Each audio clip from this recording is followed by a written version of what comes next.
Report जो आहे तो आम्ही लोकांपुढे आणू, पण दुर्दैवाने अजूनपर्यंत तो रिपोर्ट आला नाही. आणि मग आता सीपी साहेबांना भेटून हे पत्र आम्ही त्यांना दिलं की एफडीएच्या अंतर्गत जी काही तिथं निरीक्षकाची परीक्षा झाली त्याच्यामध्ये पेपर जो फुटला त्याचा ज्या पद्धतीने तपास व्हायला पाहिजे, ज्या जलद गतीने तपास व्हायला पाहिजे, तो दुर्दैवाने त्या ठिकाणी होत नाही. आणि मग विद्यार्थ्यांचं ना आमचं आता कुठेतरी मत तिथं होत चाललेलं आहे की एमपीएससी मध्ये असणाऱ्या ठराविक अधिकाऱ्यांना वाचवण्यासाठी मुद्दामून हा तपास स्लो केला जातोय. मुद्दामून या तपासामध्ये कुठेही त्या ठिकाणी निष्कर्ष नाही तर कन्क्लुजन हे काढलं जात नाही, असं कुठेतरी आता आमच्या सगळ्यांचं मत होत चाललेलं आहे. त्यामुळे कृपा करून सीपी म्हणून तुम्ही याच्यामध्ये लक्ष घाला, कारण का तो जो काही क्राईम ब्रांच आहे ती सीपीच्या अंतर्गत येते. त्यामुळे पुढच्या काही दिवसांमध्ये या बाबतीत तुम्ही स्पष्टीकरण हे मुलांना लोकांना दिलं पाहिजे असं मागणी तिथं आम्ही केली. आणि त्यांनी आम्हाला सांगितली या महिना अखेरपर्यंत आम्ही वेळ द्या. महिना अखेरीस नाही तर 1-2 सप्टेंबरला आम्ही तपासाचा अहवाल लोकांसमोर, मीडियासमोर, मुलांसमोर तिथं आणल्याशिवाय राहणार नाही. याच्यात अधिकचे काही पुरावे आमच्याकडे जे आलेले आहेत ते आम्ही त्यांना तोंडी तिथं सांगितले, त्यांनी ते नोट सुद्धा केलेले आहेत. आता या बाबतीत काय होतं आपण बघू. आता जसं एफडीएचा मुद्दा आम्ही हाती घेतला होता तसंच एक्साइज डिपार्टमेंटच्या अंतर्गत इंटरनल ज्या परीक्षा असतात ज्याच्यामध्ये प्रमोशन वगैरेचे मुद्दे असतात त्याच्यामध्ये मार्किंग पॅटर्न लीक झाला परीक्षेच्या आधी, हे आता सिद्ध झालेलं आहे. आणि हे सिद्ध होत असताना आम्हाला जे काही कळालेलं आहे, काही इंटरनल रिपोर्ट आमच्यापर्यंत तिथं पोहोचलेले आहेत जे कदाचित आपल्यासमोर आम्हाला देता येणार नाही इंटरनल रिपोर्ट असल्यामुळे. पण नवी मुंबई क्राईम ब्रांच यांनी एमपीएससीला तिथं स्पष्ट तिथं रिपोर्ट दिलेला आहे की तुमच्यातले काही अधिकारी जे एक्साइजची मार्किंग पॅटर्न जो लीक झाला त्याच्यामध्ये जबाबदार आहेत. पण अजूनपर्यंत एमपीएससीने त्याच्या कुठंच कारवाई केली नाही.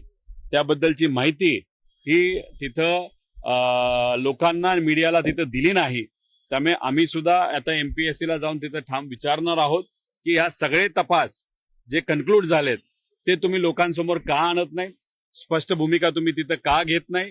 आणि या सीपी बरोबर आम्हीच पाठपुरावा करतोय, पोलीस डिपार्टमेंटला आम्हीच एफडीएच्या बाबतीत पाठपुरावा करतोय, पण एमपीएससी कडनं कुठलाच पाठपुरावा तिथं होत नाही. म्हणजे कुठं ना कुठंतरी एमपीएससी मध्ये असणारे प्रमुख अधिकाऱ्यांना कोणी ना कोणीतरी वाचवतंय हे मात्र त्या ठिकाणी स्पष्ट होत आहे.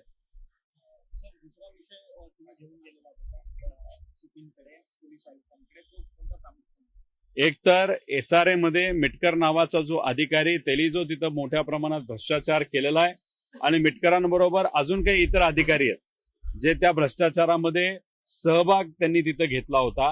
हे मी नाही, हायकोर्टच्या ऑर्डरच्या अंतर्गत त्या ठिकाणी स्पष्ट होते. मग हायकोर्ट जर सांगत असेल तर मग तिथं एसआरएचे कमिशनरांनी लगेचच्या लगेच त्या मिटकरांवर कारवाई करण्याची अपेक्षा होती हायकोर्टच्या निर्णयानुसार. पण दुर्दैवाने त्यांनी तिथं कुठंच कारवाई केली नाही. कमिशनर साहेबांना आम्ही स्वतः भेटून त्यांना सांगितलं पुढच्या काही दिवसांत तुम्ही लगेच कारवाई करा, नाहीतर हे सिद्ध होईल की तो जो काही 5-6 हजार कोटीचा भ्रष्टाचार झालाय त्याच्यामध्ये कमिशनर सुद्धा इन्व्हॉल्ड आहेत. त्यांना आम्ही संपर्क साधून त्यांनी त्या बाबतीत काय केलं हे आम्ही बघू.